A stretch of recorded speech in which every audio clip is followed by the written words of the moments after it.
So this is the important one that really we see something of a benchmark in some ways on the employment number. It'll come down in the next few seconds, but basically at the moment the unemployment rate 6.4%. It is tipped today to be down to 6.3%.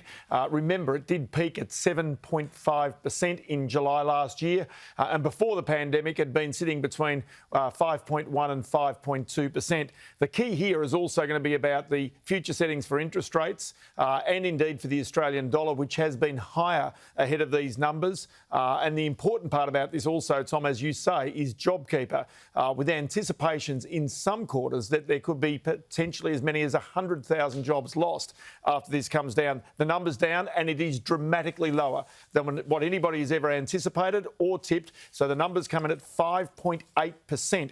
So Australia's unemployment rate back in the fives, 5.8% for February. And as I say, this is significantly below any market expectations.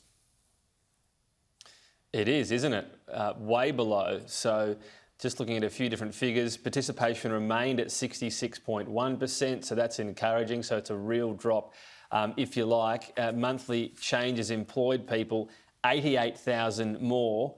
Yes. People were employed in that month, so serious job. This is good news, unequivocally, for the government. It is interesting, though, because you mentioned it as a benchmark. Might there almost be some nervousness about where this sets the government, in terms of marking them off compared to the next 2 or 3 months? Well, to be honest, the first thing I'm going to have a look at is the Australian dollar. And if we sit here and have a look at the Australian dollar, which has already popped, it was sitting around 78.1 US cents before this. It's now popped out to around about 78.3 US cents, so already higher immediately on these job numbers. The reason why that's taking place is because obviously if there's any suggestion that the Reserve Bank will have to move interest rates up ahead of this 3-year schedule that they've got, then the Australian dollar is also going to be higher. And so that's the reason why you're seeing the dollar higher now. Obviously, they've got to basically absorb this and look at what's taking place with it. But it is fascinating just to see, as you say, that this is certainly good news for Australia, that more people have got jobs. It's good news for the government because if you've got more people in jobs, you've got fewer people on welfare and more people paying tax. So that long-term improves the budget as well. And then the final part about this is quite clearly it does put some pressure back on the Reserve Bank because long-term government bonds, they will again jump off the back of this because the Reserve Bank right now is looking for more people in jobs to create, if you like, demand for labour to push wages higher.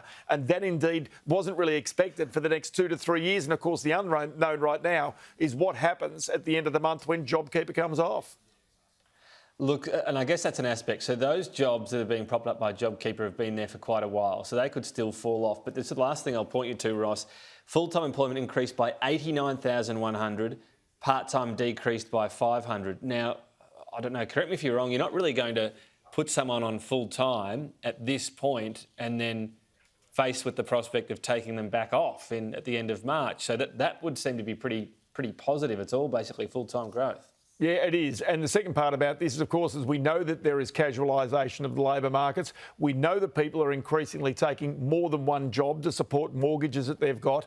And so these things are absolutely key in these employment numbers here. But broadly, the more people that are in work, the better it is for Australia. But again, remember, there are key industrial relations changes right now hanging by a thread in our parliament. And so they're key to the future employment prospects for companies. And then the second part about this is just how many companies really will keep those jobs on and intact once the JobKeeper program does come off. And as I say, the worst estimates suggest 100,000 jobs, but perhaps, and just perhaps, these numbers indicate it might be fewer than that actually do lose jobs once that program ends.